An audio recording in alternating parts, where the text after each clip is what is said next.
Objek pajak penghasilan yaitu setiap tambahan kemampuan ekonomis yang diterima atau diperoleh wajib pajak, baik yang berasal dari Indonesia maupun dari luar Indonesia, yang dapat dipakai untuk konsumsi atau menambah kekayaan wajib pajak yang bersangkutan dengan nama dan dalam bentuk apapun. Sumber penghasilan itu ada dua ya. Pertama dari luar negeri dan yang kedua dari dalam negeri. Pengelompokan penghasilan itu ada 4. Pertama yaitu penghasilan dalam hubungan kerja, yaitu penghasilan yang didapat dari kita bekerja sebagai karyawan. Apapun jabatannya, kalau kita bekerja itu statusnya sebagai karyawan. Dan yang kedua, pekerjaan bebas. Pekerjaan bebas itu artinya pekerjaan yang memiliki keahlian. Contohnya dokter, akuntan, bengkel, teknisi gitu ya, notaris.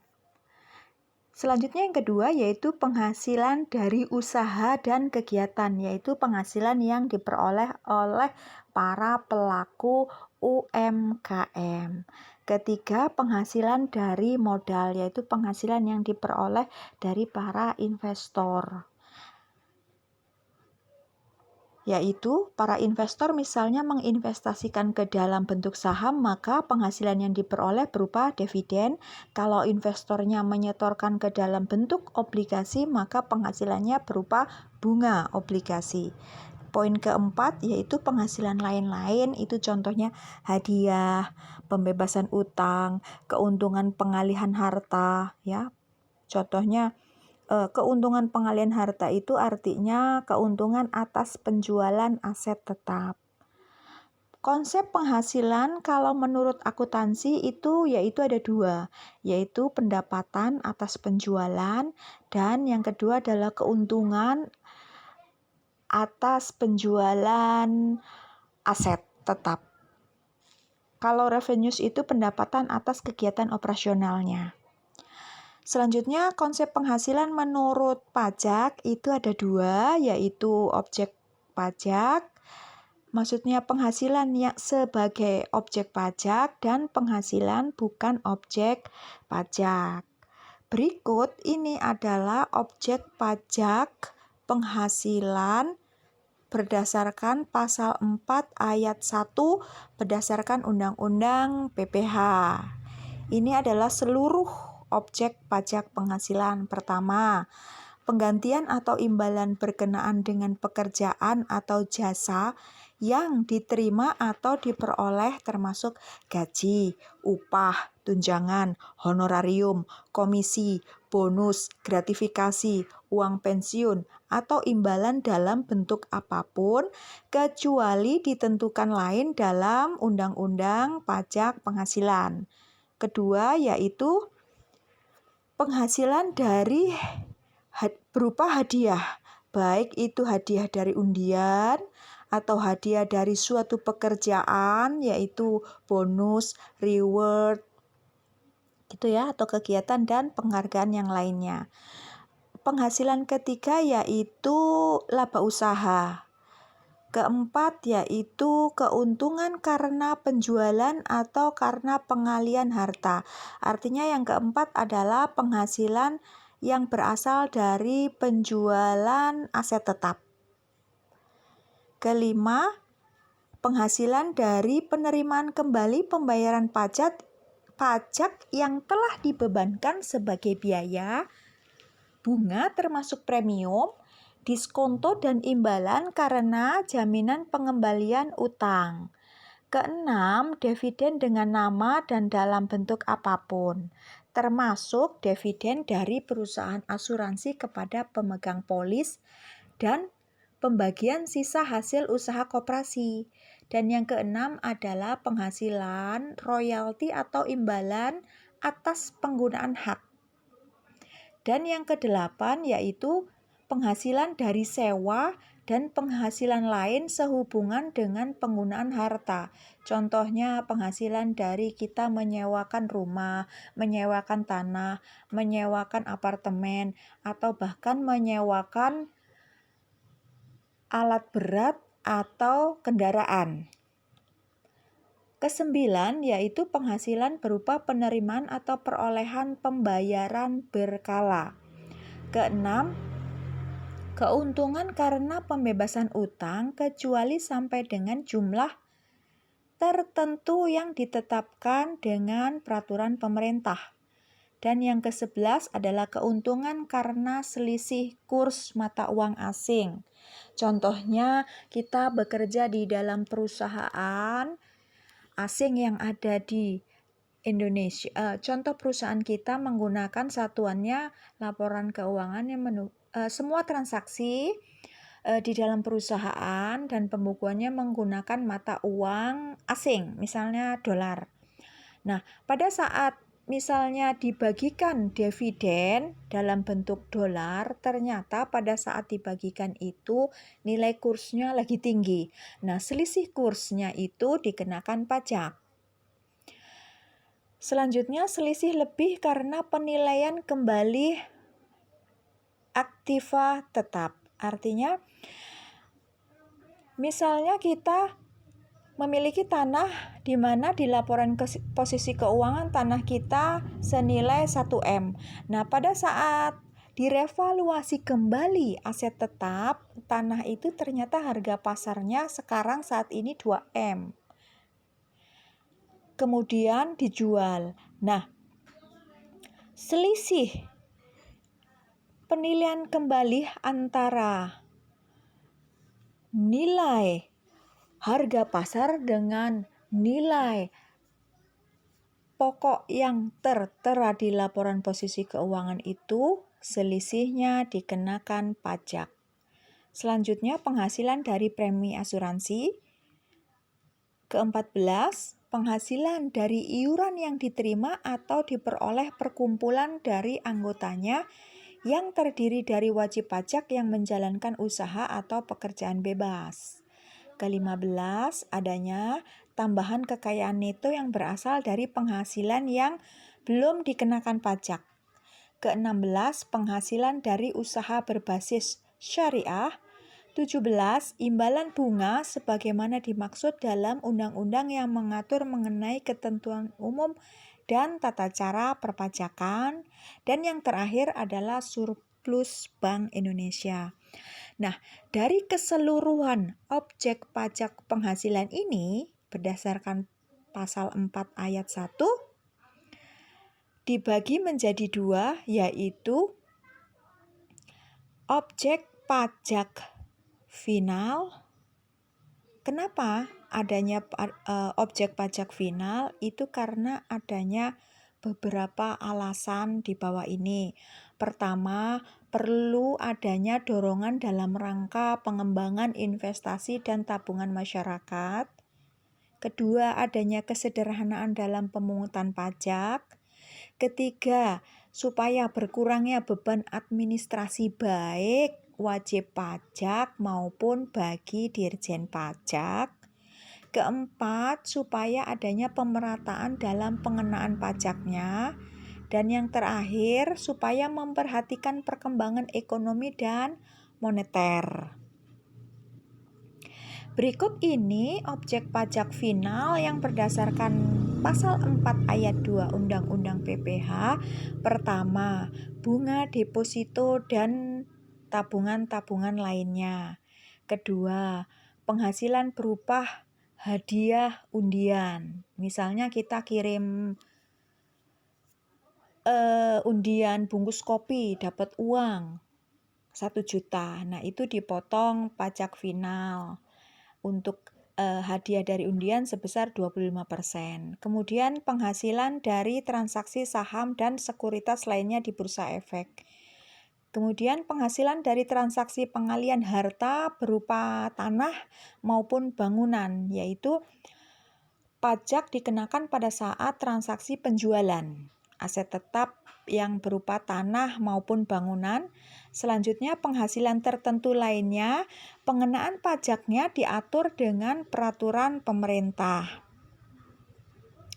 Nah, ini adalah pajak final atas pendapatan atau penghasilan bunga deposito dan tabungan lainnya dari bank, undian, atau transaksi dari saham dan sekuritas di bursa, atau transaksi pengalihan rumah dan bangunan. Perbedaan antara pasal 4 ayat 2 dan pasal 15 adalah kalau pajak final berdasarkan pasal 15 Undang-Undang Pajak Penghasilan, yaitu mengatur tentang norma perhitungan khusus untuk golongan wajib pajak tertentu, antara lain perusahaan pelayaran atau penerbangan internasional. Contoh ya, untuk perusahaan penerbangan internasional, AirAsia itu merupakan perusahaan Malaysia. Perusahaan asuransi luar negeri yang ada di Indonesia, contohnya apa? Prudential, Manulife. Terus selanjutnya perusahaan pengeboran minyak gas dan bumi, yaitu contohnya PT Freeport. Nah, itu perusahaan asing yang didirikan di Indonesia, perusahaan dagang asing, dan perusahaan yang melakukan investasi dalam bentuk bangun guna serah. Nah, itu pajak finalnya berdasarkan pasal 15 Undang-Undang PPH. Untuk apa dipisahkan tersendiri, beda, karena untuk menghindari kesukaran dalam menghitung besarnya penghasilan kena pajak bagi golongan wajib pajak tertentu berdasarkan pertimbangan praktis atau sesuai dengan kelaziman pengenaan pajak dalam bidang-bidang usaha tersebut. Menteri Keuangan diberi kewenangan untuk menetapkan norma perhitungan khusus menghitung besarnya penghasilan neto dari wajib pajak tertentu. Selanjutnya, pajak final untuk bunga, obligasi, dan surat hutang negara adalah sebagai berikut. Beberapa istilahnya yaitu pertama, obligasi adalah surat utang dan surat utang negara yang berjangka waktu lebih dari 12 bulan atau 1 tahun. Kedua, bunga atau diskonto obligasi adalah imbalan yang diterima atau diperoleh pemegang obligasi dalam bentuk bunga atau diskonto. Bunga obligasi adalah jumlah bruto bunga sesuai dengan masa kepemilikan obligasi, sedangkan untuk diskonto obligasi dengan kupon, yaitu tingkat bunga, maka tingkat bunga ya berapa persen. Nah, itu tingkat bunga adalah selisih lebih harga jual atau nilai nominalnya itu di atas dari harga perolehan obligasi dan tidak termasuk bunga berjalan. Beda lagi. Selanjutnya, diskonto obligasi tanpa bunga ini adalah selisih lebih dari harga jual atau nilai nominal di atas harga perolehan obligasi. Jadi bedanya diskonto tanpa bunga dengan diskonto dengan kupon. Kalau dengan kupon itu adalah ada obligasi yang ada tingkat bunganya yaitu berapa persen. Nah, sedangkan diskonto obligasi tanpa bunga ini adalah diskonto obligasi yang tidak memiliki tingkat bunga. Namun ada nilai selisih dari harga jual atau nominal di atas harga perolehan. Selanjutnya, untuk pajak final untuk bunga simpanan yang dibayarkan kepada yang dibayarkan koperasi kepada anggotanya, khusus orang pribadi, yaitu yang tertera di dalam PP nomor 15 tahun 2009 dan PMK nomor 112 PMK 03 tahun 2010. Itu tarifnya 0% untuk bunga simpanan sampai dengan Rp240.000 per bulan. Sedangkan untuk simpanan lebih dari Rp240.000 per bulan dikenakan pajak 10%. Selanjutnya, objek pajak penghasilan final untuk transaksi saham itu objek penghasilan yang bersifat final adalah penghasilan dari penjualan saham di bursa. Jadi kalau penjualan sahamnya bukan di Bursa Efek Indonesia, itu tidak dikenakan pajak. Tarif pemungutan pajak penghasilan yang bersifat final tarifnya yaitu 0,1 dari jumlah bruto nilai transaksi penjualan saham. Nah, ini untuk transaksi khususnya. Selanjutnya, pajak penghasilan pasal 4 ayat 2 atas transaksi pengalihan hak tanah dan bangunan, ya. Objek pajak penghasilan yang bersifat final yaitu penghasilan dari pengalihan hak atas tanah dan bangunan meliputi penjualan, tukar-menukar, perjanjian pemindahan hak, pelepasan hak, penyerahan hak, lelang, hibah, atau cara lain yang disepakati. Untuk tarif pajak penghasilan yang bersifat final atas pengalihan hak atas tanah atau bangunan, selain wajib pajak yang usaha pokoknya melakukan pengalihan hak atas tanah dan bangunan, yaitu sebesar 5% dari jumlah bruto nilai pengalihan tersebut. Bagi wajib pajak yang usahanya melakukan pengalihan atas hak tanah atau bangunan, yaitu 1% dari jumlah bruto nilai pengalihan untuk pengalihan rumah sederhana dan rumah susun sederhana. Untuk peraturan baru bahwa pajak final ini akan dikenakan bagi penjualnya yang pertama, transaksinya di atas 60 juta dan penjualnya memiliki pendapatan lebih dari 60 juta selama 1 tahun. Nah, itu baru dikenakan pajak final. Kalau melakukan transaksi pengalihan hak atas tanah dan bangunan. Selanjutnya untuk pajak final atas transaksi persewaan tanah dan bangunan, objek pajak penghasilan yang bersifat final yaitu penghasilan dari sewa tanah, sewa bangunan, ya. Baik itu berupa tanah aja, rumah susun, apartemen, kondominium. Kondominium ini sama dengan rumah susun atau apartemen. Gedung perkantoran, rumah kantor, toko, rumah toko, gudang, dan industri. Tarif PPh yang bersifat final dikenakan 10% dari jumlah bruto nilai persewaan, baik yang nyewa itu wajib pajak orang pribadi maupun yang nyewanya wajib pajak badan. Selanjutnya, objek pajak final untuk jasa konstruksi. Objek pajak penghasilan yang bersifat final adalah penghasilan dari usaha konstruksi. Pekerjaan konstruksi itu apa?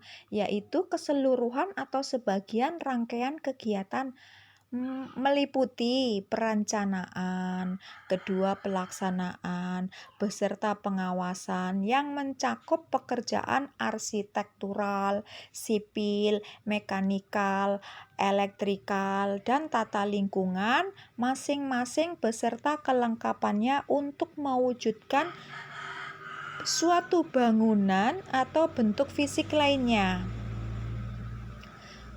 Misalnya kolam renang yang mewah gitu ya. Selanjutnya, dari pekerjaan konstruksi itu Pertama, meliputi perencanaan, kegiatan perencanaan. Kegiatan perencanaan konstruksi yaitu pemberian jasa oleh orang pribadi atau badan yang dinyatakan ahli yang profesional di bidang perencanaan jasa konstruksi yang mampu mewujudkan pekerjaan dalam dokumen perencanaan bangunan fisik lainnya. Kegiatan kedua yaitu pelaksanaan konstruksi, yaitu pemberian jasa baik oleh orang pribadi atau badan yang dinyatakan ahli yang profesional di bidang pelaksanaan jasa konstruksi yang mampu menyelenggarakan kegiatannya untuk mewujudkan suatu hasil perencanaan menjadi bentuk bangunan dan bentuk fisik lainnya, termasuk di dalamnya pekerjaan konstruksi yang terintegrasi, yaitu penggabungan fungsi layanan, model penggabungan perencanaan, pengadaan dan pembangunan, serta model penggabungan perencanaan dan pembangunan. Dan kegiatan yang ketiga adalah pengawasan konstruksi, yaitu pemberian jasa oleh orang pribadi atau badan yang dinyatakan ahli yang profesional di bidang pengawasan atau konstruksi yang mampu melaksanakan pekerjaan pengawasan sejak awal pelaksanaan pekerjaan konstruksi sampai selesai dan diserah terimakan. Berikut untuk tarif pajak final jasa konstruksi. Pertama, kegiatan jasa konstruksi tadi kan ada 3 ya. Pertama, perencanaan, pelaksanaan, dan pengawasan. Nah, untuk tarifnya itu dibagi 2, yaitu pelaksanaan konstruksi dan kegiatan kedua perencanaan atau pengawasan konstruksi. Untuk kegiatan pelaksanaan konstruksi bagi WP, bagi orang pribadi maupun badan yang mempunyai kualifikasi usaha atau izin usaha, apabila usahanya kecil, maka penghasilannya dikenakan tarif 2%. Sedangkan untuk kontraktor yang memiliki kualifikasi usaha namun usahanya menengah dan besar, itu tarif penghasilannya dikenakan 3%. Namun untuk kontraktor yang kegiatannya sebagai pelaksana konstruksi yang tidak mempunyai kualifikasi usaha atau izin usaha, tarifnya dikenakan 4%. Nah, untuk kegiatan perencanaan atau pengawasan konstruksi, untuk kontraktor yang memiliki kualifikasi usaha atau izin usaha itu dikenakan tarif 4%, sedangkan kontraktor yang tidak memiliki kualifikasi usaha atau tidak memiliki izin usaha tarifnya sebesar 6%. Selanjutnya, pajak penghasilan pasal 4 untuk dividen yang diterima atau diperoleh wajib pajak orang pribadi dalam negeri. Objek pajak penghasilan yang bersifat final adalah dividen, termasuk dividen dari perusahaan asuransi kepada pemegang polis dan pembagian sisa hasil usaha koperasi. Tarif pajak penghasilan yang bersifat final yaitu 10% dari jumlah bruto dividen yang diterima. Pajak penghasilan atas penghasilan berupa dividen itu dipotong oleh pihak yang membayar atau pihak lain yang ditunjuk selaku pembayar dividen. Pihak yang membayar atau pihak lain yang ditunjuk selaku pembayar dividen yang melakukan pemotongan selanjutnya akan melakukan penyetoran pajak penghasilan atas dividen tersebut, selanjutnya melaporkannya ke kantor pajak, ke kantor pelayanan pajak tempat SPT tahunan, SPT pajak penghasilan diadministrasikan. Untuk peraturan terkait pelaksanaan pemotongan PPh atas dividen yang diterima atau diperoleh wajib pajak orang pribadi dalam negeri yaitu pertama ada PP nomor 19 tahun 2009, kedua ada PMK nomor 111 PMK 03 2010, ketiga ada surat edaran dari Dirjen Pajak nomor 30 PJ 2012. Nah, yang terakhir yaitu objek pajak final dari penghasilan usaha yang diterima atau diperoleh oleh wajib pajak yang memiliki peredaran bruto tertentu, artinya yang memiliki penghasilan yang tidak lebih dari 4,8 miliar dalam 1 tahun.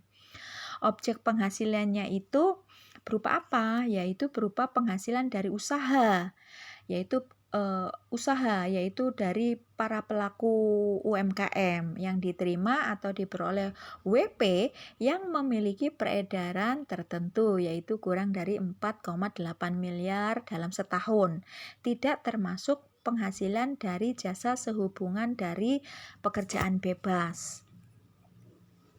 Artinya itu penghasilan 4,8 itu dari murni usaha, bukan dari suatu pekerjaan bebas. Contohnya dia merangkap sebagai dokter atau sebagai KAP gitu. Beda lagi itu. Nah, tarif pajak penghasilan untuk penghasilan wajib pajak yang memiliki peredaran bruto tertentu ini berdasarkan PP nomor 46 tahun 2013, yaitu tarifnya sebesar 1%. Itu dikalikan dengan dasar pengenaan pajak berupa tahun peredaran bruto setiap bulan untuk setiap tempat kegiatan usaha. Nah, PP 46 tahun 2018 ini sejak tanggal 1 Juli 2018 sudah diganti dengan PP nomor 23 tahun 2018 dengan tarif pajak final untuk omset UMKM itu sebesar 0,5%. Jadi tolong dicatat dan ditambahkan ya, diganti dengan PP nomor 23 tahun 2018 tarifnya 0,5%. Langsung dikalikan dari peredaran bruto setiap bulannya.